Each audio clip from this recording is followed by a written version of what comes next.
guys, welcome to the episode 1 of our brand new series of latest Bollywood updates. So let's get started. तो video की शुरुआत करेंगे king Khan यानी कि हमारे शाहरुख खान के most awaited and as of now most ambitious project King की। Sources की माने तो इस बिग बजट एक्शन एंटरटेनर में रानी मुखर्जी की एंट्री हो गई है और कहा जा रहा है कि वो सुहाना खान की मदर का रोल प्ले करेंगी। गाइस, मेकर्स का ये कहना है कि ये कोई नॉर्मल कैमियो नहीं है बल्कि ये पूरी मूवी की नींव रखेगा। Well, this is getting bigger and better.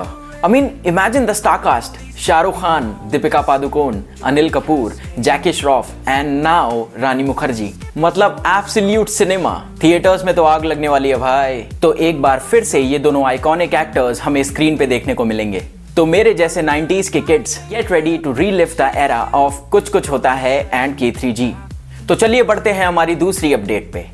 एक प्रॉमिसिंग ट्रेलर, राजकुमार राव जैसा फिनोमिनल एक्टर, स्त्री यूनिवर्स, बदलापुर, हिंदी मीडियम, मिमी और रिसेंटली रिलीज्ड ब्लॉकबस्टर छावा जैसी मूवीज को प्रोड्यूस करने वाले मैड डॉग फिल्म्स की बैकिंग के साथ ऑलमोस्ट हिट की गारंटी लिए 9 मई को रिलीज होने वाली भूल चूक माफ अब कंट्रोवर्सीज में फंसती नजर आ रही है।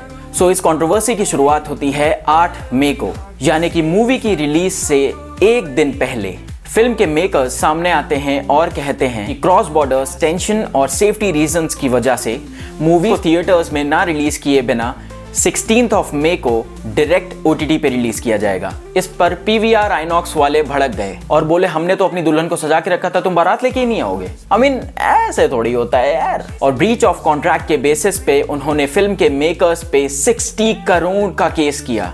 और इसी बीच फिल्म के मेकर्स के लिए बॉम्बे हाई कोर्ट का फैसला आता है कि बिना थिएटर्स में रिलीज किए आप OTT पे मूवी डायरेक्ट रिलीज नहीं कर सकते। तो अब मूवी को थिएटर्स में 23 मई को रिलीज किया जाएगा और मूवी की OTT रिलीज डेट है 6 जून। तो अब बढ़ते हैं हमारी तीसरी अपडेट पे। तो अब आ जाते हैं उस मूवी पे जिसने YRF के दिमाग के कीड़े को जगाया और वहीं से शुरुआत हुई YRF स्पाई यूनिवर्स की। जी हाँ, हम बात कर रहे हैं वॉर सीरीज की।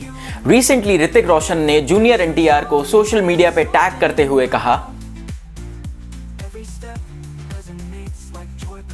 So guys fasten your seat belts क्योंकि 20 मई को ड्रॉप हो रहा है इस साल की सबसे बड़ी मूवीज में से एक वॉर 2 का teaser. Well, we all are ready and can't wait anymore to see what's in the store. So keep calm and trust our Greek god. सो आइए बढ़ते हैं हमारी लास्ट अपडेट की ओर। भाई नहीं यार, कह दो कि ये झूठ है। अभी तक की सबसे बड़ी न्यूज आ रही है कि the real OG Hera Pheri series के सबसे चहेते कैरेक्टर बाबू राव यानी कि Paresh Rawal has walked out of Hera Pheri 3, citing creative differences between him and the makers। एक मीडिया हाउस को एड्रेस करते हुए उन्होंने कहा कि first instalment was the purest and the most innocent one and he didn't really like the second installment। और उन्होंने कहा कि फिर हेरा फेरी में बहुत ही अननेसेसरी और फालतू के कैरेक्टर्स जोड़ दिए गए थे जिससे मूवी का रियल एसेंस और रियल इनोसेंस खत्म हो गया। उनका मानना है कि सिर्फ हंसाने के लिए आप कुछ भी तो नहीं कर सकते। वेल, कारण चाहे जो भी हो, हम सब चाहते हैं कि ओरिजिनल कास्ट को ही लाया जाए क्योंकि श्याम, राजू और बाबू राव के बिना हेरा फेरी को इमेजिन करना पॉसिबल नहीं है। तो चलिए हम सब परेश रावल सर का DM भर देते हैं रिक्वेस्टिंग लौट आओ बाबू भैया। So guys, that's a wrap on this episode। मैं मिलूंगा आपसे अगले एपिसोड में with more exciting updates about the cine world। तब तक के लिए like, share and subscribe and hit the bell icon so मेरे आने वाले वीडियोस के नोटिफिकेशंस आपको पहले से मिल जाएंगे। So it's me signing off। Thank you so much for watching the video।